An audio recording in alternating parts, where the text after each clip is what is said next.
দেশের সব জায়গায় মিছিল মিটিং, জ্বালাও পোড়াও, রাষ্ট্রভাষা বাংলা ঘোষণা দাও, তাহলেই এই আন্দোলন থামবে, নইলে আমরা কেউ রাস্তা ছেড়ে যাব না।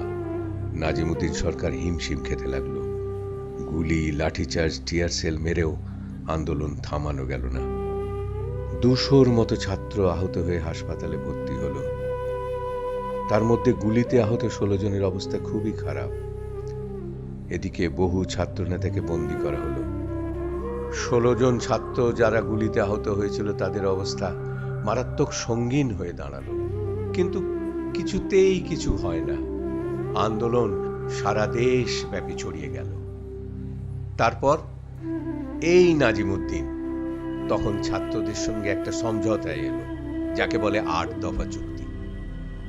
সে অঙ্গীকার করল যে পাকিস্তান গণপরিষদে বাংলাকে রাষ্ট্রভাষা করার জন্য প্রস্তাব আনবে, বন্দী ছাত্রদের মুক্তি দিল আর সংবাদপত্রের স্বাধীনতা ফিরিয়ে দিল।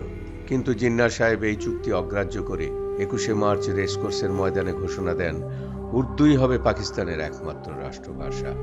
সেই বছরের নভেম্বরে জিন্নাহ সাহেব মারা গেলেন। মানুষ বেঁচে থাকে না মা, কিন্তু কর্ম বেঁচে থাকে। তারপর নাজিমুদ্দিন কেন্দ্রের প্রধানমন্ত্রী নিযুক্ত হন। বাংলার মানুষ আশা করেছিলেন এবার হয়তো তিনি তার দেয়া প্রতিশ্রুতি রক্ষা করবেন।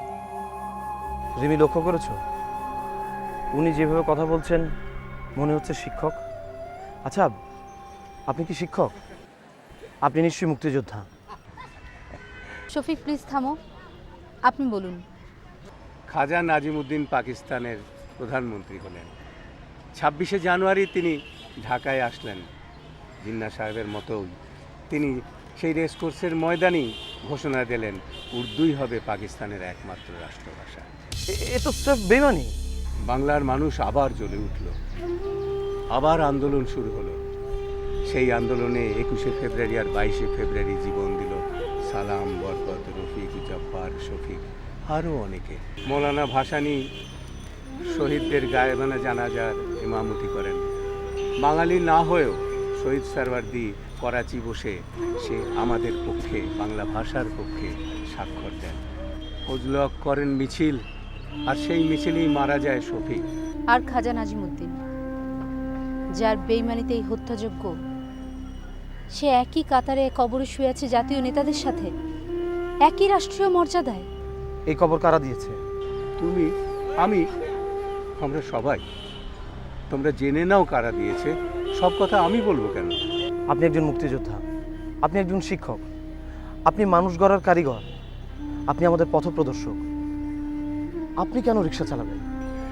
রাজাকার যদি দেশ চালায়, সে দেশে মুক্তিযোদ্ধারা তো রিক্সাই চালাবে। ওই যে আমি বলেছিলাম, আমি হেরে যেতে চাই। আমরা হেরে গেলে তোমরা যদি জিতে ওঠো, একটা অনুরোধ রাখবে। এই যে টাকাটা, তোমার দিদা যে স্কুলে পড়াশোনা করেছেন, সেই স্কুলে এই টাকাটা দিয়ে একটা বৃত্তি চালু করো। দেখবে সবাই বলবে তোমার দিদার নাম নিয়ে ওর নামে এই বৃত্তি। Good idea. আমার দিদার নাম হচ্ছে আমিনা খাতুন, তার মানে বৃত্তির নাম হবে বেগম আমিনা খাতুন। এই বৃত্তির মাধ্যমে আমার দিদা তার মৃত্যুর পরেও বেঁচে থাকবে অনেক দিন। ছোট ছোট ছেলে মেয়েদের মধ্যে জানার আগ্রহ, পড়াশোনার আগ্রহ বাড়বে। পড়াশোনার অভাবে আমরা অন্ধ হয়ে আছি মা। আমরা আমাদের ইতিহাস জানি না, আমাদের জানতে দেওয়া হয়নি। এবার আপনি আপনার পরিচয় দিন প্লিজ। হ্যাঁ প্লিজ, প্লিজ আপনি বলুন। আমার নাম আলিমুদ্দিন। সবাই আমাকে বগুড়া স্যার বলে ডাকে। প্রাইমারি স্কুলের শিক্ষক ছিলাম তো। দেখলে রিমি, ঠিক বলেছিলাম না? আমার সন্দেহ ঠিক।